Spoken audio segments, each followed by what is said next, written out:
Once upon a time in a small village nestled amidst rolling hills, there lived a kind-hearted widow named Amina and her young daughter, Zara.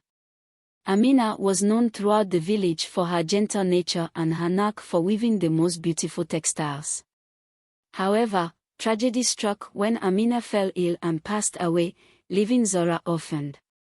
Soon after, Zara's father remarried, hoping to provide his daughter with a motherly figure.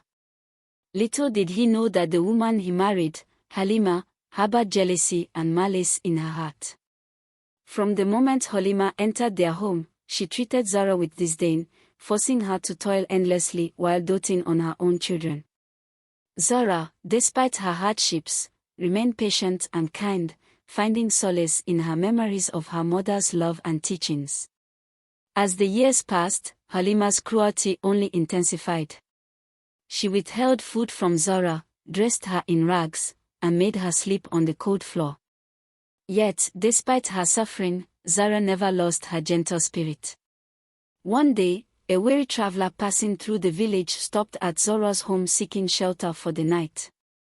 Despite Halima's protest, Zara welcomed the stranger with open arms, sharing her meager supper and offering him her own bed.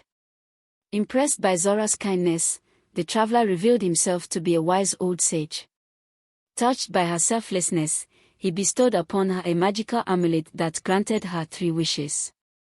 Overjoyed, Zara wished for an abundance of food to feed her family, a beautiful dress fit for a princess, and most importantly, the happiness and well-being of all those she loved. When Halima discovered the newfound prosperity in her home, she grew envious and demanded to know Zara's secret. Unable to contain her curiosity, she snatched the amulet from Zara's neck and made her own selfish wishes. But as the old sage had warned, the amulet could only grant wishes to those with a pure heart. Halima's wishes backfired, leading to her downfall and undoing her wicked schemes. From that day forth, Zara and her family lived happily, surrounded by love and abundance, while Halima learned that true wealth lies not in material possessions, but in kindness and compassion towards others. And so, the tale of the wicked stepmother served as a timeless reminder that goodness always triumphs over evil in the end.